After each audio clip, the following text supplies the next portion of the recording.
Ça alors. Qu'est-ce que c'est que cette musique? Vous n'avez pas entendu depuis 48 heures, avec la complicité de quelques-uns de mes camarades. Bon, effectivement, nous allons parler de ce film-là, mais de la musique, précisément, parce que c'est toute une saga. Le compositeur... John Williams. Williams l'énergie, mais il a retiré l'énergie parce que ça faisait un peu trop. Donc voilà, John Williams.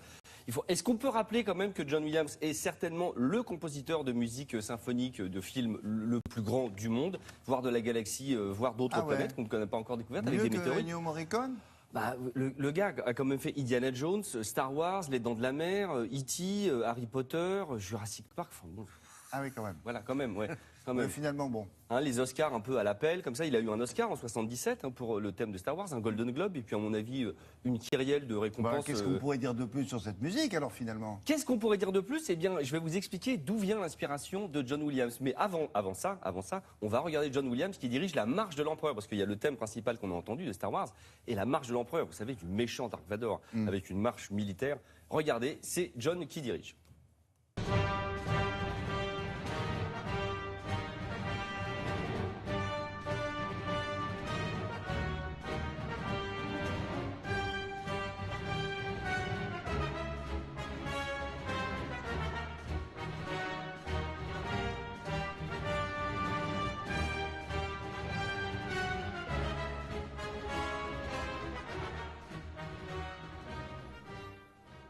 Mais il est où, là, quand il joue ça? Ils sont tous en frac, là. Oh, bah, je sais pas, ça devait être à Hollywood. Concert, c'est un concert. Oui, c'est pas chez lui, parce que son salon est grand, mais il met pas tous ses musiciens. C'est vrai qu'il donne des concerts de ce genre, alors? Il donne des concerts de ce genre. Celui-là date un petit peu. Il a quand même 83 ans, John Williams, et il s'est collé donc pour la 7e fois, puisque c'est le 7e épisode qui sort tout à l'heure. Et qu'est-ce qu'il a créé de nouveau? Parce qu'il se fonde sur ce qu'il a déjà écrit. Absolument. Les thèmes principaux, les méchants, le thème de Star Wars, mais après il y a des nouveaux personnages, donc il y a les thèmes des nouveaux personnages. Il y a la jeune femme qui s'appelle Rey, qui est jouée par Daisy Ridley.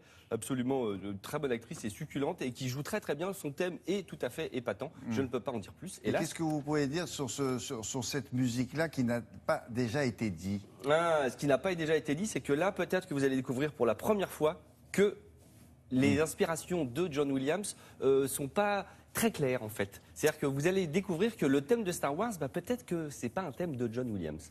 Regardez, je vais lancer un ami qui a beaucoup de talent que j'aime beaucoup. Super lancement. John Williams a écrit énormément de musique pour George Lucas et Steven Spielberg, mais son méga-tube planétaire reste La Guerre des Étoiles, Star Wars.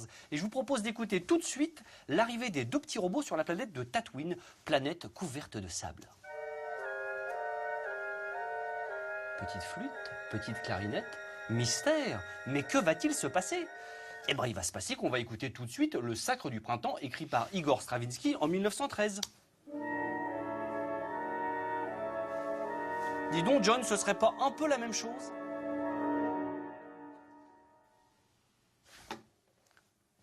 John Williams s'est inspiré de compositeurs classiques. Je vous le dis, vous ne me croyez pas. Écoutons par exemple la musique écrite par John Williams pour les rebelles. Rebelles en colère, vous allez voir. Ça, c'est du rebelle en colère. Moi aussi, je suis en colère. Vous savez pourquoi? Parce que quand on va écouter un morceau écrit par Gustav Holst en 1914-1917 pour la Symphonie des planètes, le morceau qui s'appelle Mars, eh bien, qu'est-ce qu'on entend? On entend la même chose. C'est pas bien, John. Ou alors, il faut le dire. Moi, je le dis. Je comprends pas. John Williams ne s'est pas inspiré que de compositeurs classiques, il s'est inspiré également de musique de film. C'est pas bien, je sais. Écoutons par exemple une musique écrite en 1942 par Heinrich Korngold pour le film King's Row ou Crime sans châtiment. Alors asseyez-vous, respirez bien, ça pique.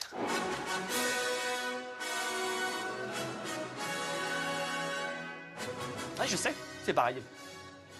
Bougez pas, il y a le plan B, c'est la même chose. J'ai les poils qui poussent comme Chewbacca tellement c'est pareil. Écoutez le thème. Je rajoute les 2 notes. Pipamp.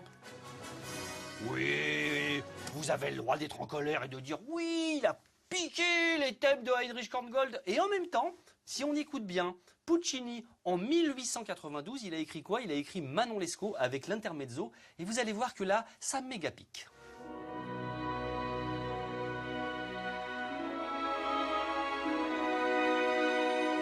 Qui a volé qui? Qui a copié qui? Je vous le demande. Enfin, en même temps, je serais la famille Puccini, je serais pas très content. Je dis ça, je dis rien.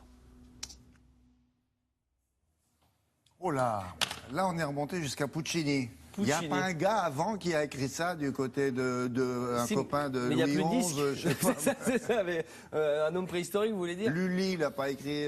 Alors, attention, C'est insensé, il faut que je dise que je suis le plus grand fan vivant de John Williams. Et vous êtes le deuxième maintenant, plus vous grand. pouvez le dire et vous les traitez de voleurs. Mais non, il n'est pas traité de voleur. Voilà, j'ai retrouvé l'inspiration. Voilà. Alors, la bande originale du film du Réveil de la Force de Force Awakens ne sort pas aujourd'hui, mais sort vendredi. Est-ce que vous savez pourquoi? Histoire de dingue, c'est que quand ils ont sorti l'épisode 1 en 98, je crois, et ils ont sorti la BO en même temps. Et quand vous sortiez la BO, vous avez les titres. Et dans les titres, il y avait la mort d'un personnage qui était écrit genre la mort. Et donc, avant que le film sorte, tous les fans achètent la BO et disent ah bah il va mourir dans le film. Ah donc cette fois-ci, ils se sont pas fait avoir. La BO sort un peu plus tard. Ça veut dire que vous avez le temps de voir le film avant d'acheter, de voir a priori si vous avez des titres explicites qui vous donneront quelques indices. Cela dit, ça se fait ces emprunts, puisque ça vous appelez ça un emprunt. Enfin là, c'est plus qu'un emprunt. Oui, là c'est un emprunt à long terme, c'est un emprunt russe, on peut dire un truc comme ça, quoi, un truc qui se rembourse. C'est qu'il a emprunté. Voilà, c'est ça, exactement. Je vous conseille d'écouter la musique d'Heinrich Kortgold pour le film King's Row. Et où est-ce qu'on va la trouver? Partout, chez les bons disquaires, s'il en reste, ils ne vont pas tous fermer, ils sont transformés en magasins de vêtements. Bon, parce que c'est un peu ce qui arrive On a le temps de passer, Julia, ou on est un petit peu... Alors très rapidement, Julia, oui. Alors très rapidement, je voulais vous parler de la nouvelle super bonne idée de Google qui a investi depuis quelques jours l'Institut culturel de Google, les lieux cultes de la musique, de l'art, de la danse, du théâtre. C'est complètement gratuit, c'est à disposition des internautes, des vidéos à 360 degrés. Regardez, vous allez sur le site de Google Institute, vous tapez musique, opéra, théâtre ou danse. Ils se sont associés, William, à 60 institutions du monde, dont 8 en France, l'Opéra national de Paris. Et du coup, qu'est-ce que ça donne? Eh ben, ça donne des choses comme ça. Vous vous retrouvez sur la scène de Benjamin Millepied. Ah, j'ai mon ordi qui fait un petit peu défaut. Je vais vous montrer ça là. Sur la scène de Benjamin Millepied, par exemple. Et vous allez assister à son spectacle à 360 degrés. C'est complètement dingue. C'est l'arrangement entre les opéras et... Exactement, sauf que c'est les plus grands opéras et centres culturels du monde entier. Vous allez aussi bien à Sydney qu'à Sao Paulo, qu'à New York ou qu'à Londres, et vous assistez au spectacle. C'est incroyable. Incroyable. Un jour, vous aurez peut-être Alex Jaffray qui enregistre son prochain long playing, mais ça... C'est en projet, on verra ça. On va peut-être voir. Avec les Américains, non. Mais si, avec les Américains aussi. Enfin, là, pour aller voir John Williams et faire l'interview, maintenant, après le sujet, il va peut-être là, il est un peu fâché avec vous. Il vient d'appeler. Il a appelé? Il est Sarah, il a dit, mais je ne sais pas encore. Il a dit Sarah américaine. C'est vrai, j'ai trouvé ça très grossier. Mais oui. Allons-y, on passe à la météo.